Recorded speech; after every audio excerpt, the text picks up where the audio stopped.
आणि संगतीनं माणूस बिघडतो. संगती लागली कोणाला? हे संत मीराबाई होऊन गेल्या. नेहमी दृष्टांत संत मीराबाई होऊन गेल्या. कुठं राहत होत्या? मुळेश्वर मध्ये. संत मीराबाई होते ना महाराज, इतक्या गोड भजन करायच्या. दिपेश महाराज, आपण काय भजन करतोय? मीराबाई जर गायला लागल्या गायला, तर त्या भगवान श्रीकृष्णाची मूर्ती डोलायची. इतक्या गोड गायच्या. आता ह्या पण मूर्ती डोलतात बरं का. फक्त रात्री 9 ते 11 कीर्तन पाहिजे. टच लावून खाते तर घेता येतेच. आणि 10:30 वाजले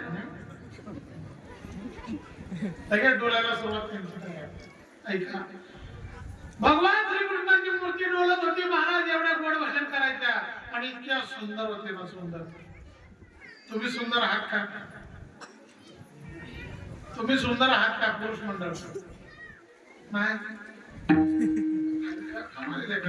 तुम्ही सुंदर आहात का? कल्पना ना बोला की हो नाही काय तुम्ही म्हणा की हो.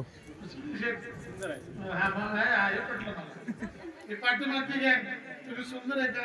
पावदरकर तुम्ही सगळे लाजला गेले.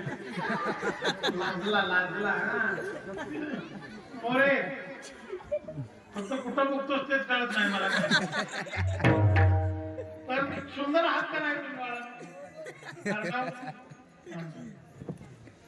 महिलांकडे तुम्ही सुंदर आहात का?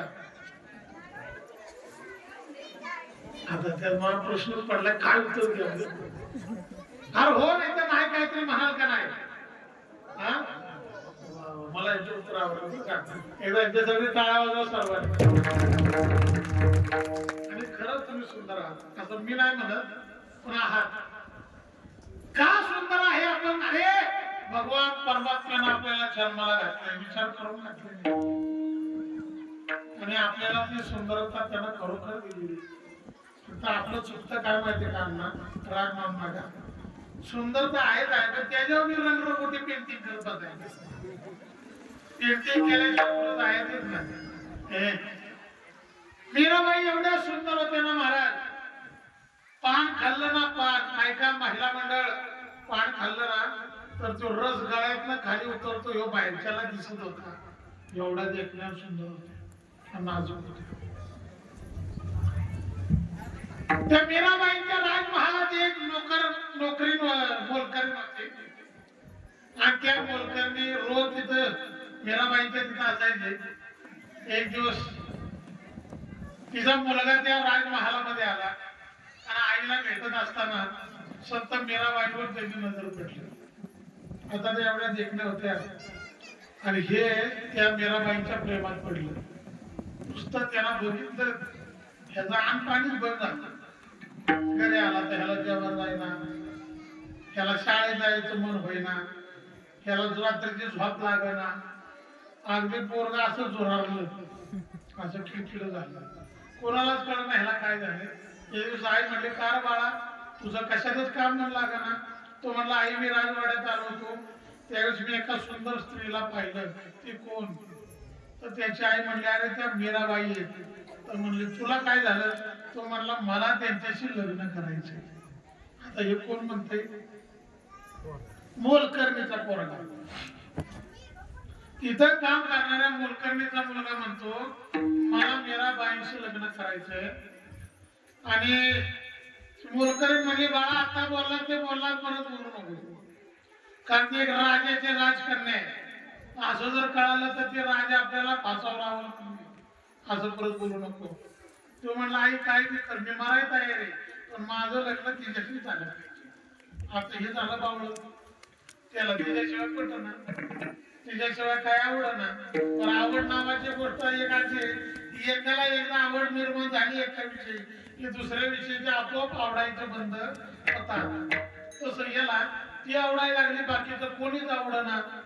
शेवटी त्या मोलकरणीनं हा सगळा घडलेला प्रकार मीराबाईंना सांगितला. माझ्या पोरानं तुम्हाला पाहिलं, आता ते तुमच्याशिवाय राहणार नाही. मीराबाई म्हणल्या, अहो सगळं खरंय, पण करायचं काय? म्हणजे मलाच काय सुचना. मीराबाई हुशार होत्या, त्या मोलकरणीला म्हणू लागल्या घरी जावा आणि तुमच्या मुलाला सांगा उद्या तुला राजमहालामध्ये बोलवलंय. घरी आल्या त्या घरी निरोप कळाला उद्या राजमहालात बोलवलंय. कळल्या ह्यो अगदी उड्याच मारायला लागला. आनंदकडे जिकडे तिकडे चोहीकडे.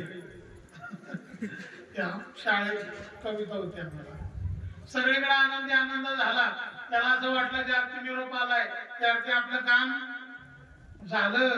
अगदी नटून थटून अगदी बूट एखादा, चष्मा एखादा, शर्ट एखादा, पॅन्ट एखादी, हे सगळं त्यानं साराजून गोळा केला आणि नटून थटून गेला.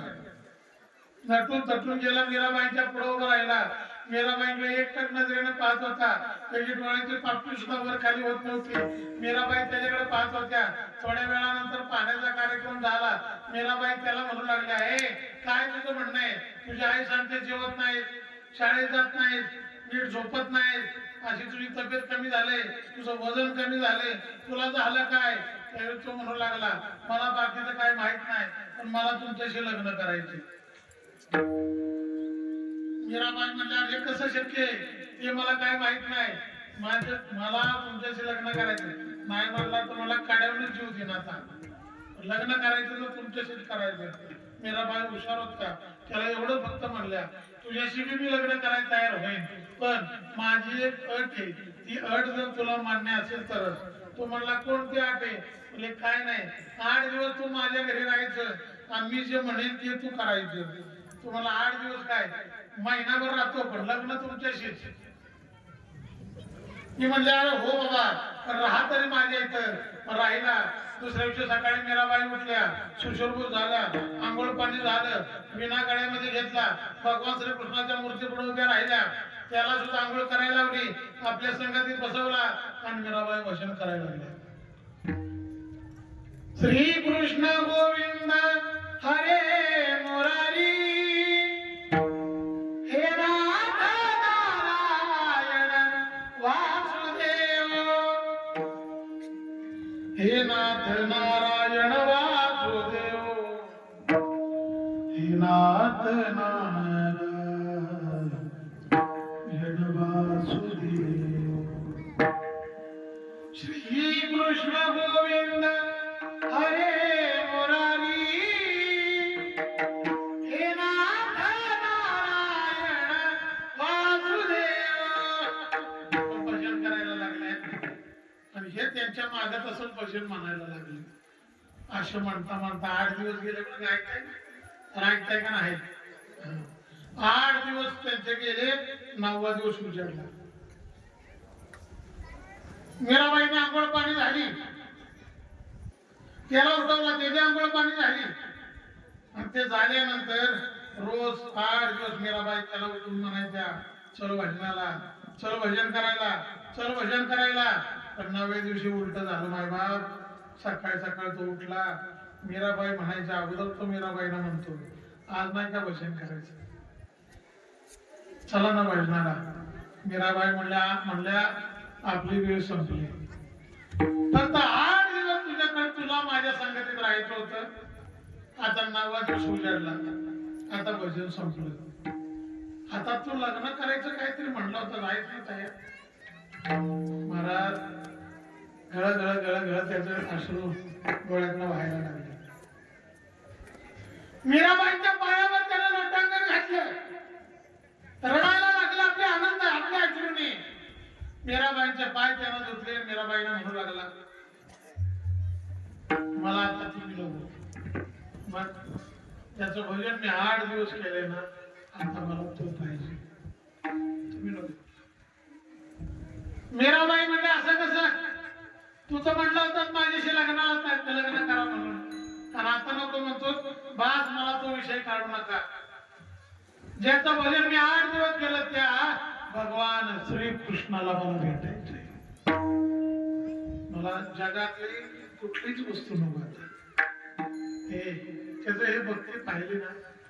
आता मीराबाई त्याला म्हणू लागल्या, तुझी इच्छा असेल नाही तर नसेल, पण मला तुझ्याशी लग्न करायचं. मीराबाई असं म्हणलं, तू हसायला लागला. मला म्हणलं असं नाही म्हणले, अरे 8 दिवसात जर तुझ्या तुझ्यावर परिणाम होत असेल आणि तुला तो परमात्मा लागत असेल, एवढी जर भक्ती तुझ्या मनात असेल तर तुझ्यासारख्या भक्ताचं माझ्याशी लग्न झालेलं मी कितीतरी पाहतो. त्याला म्हणतात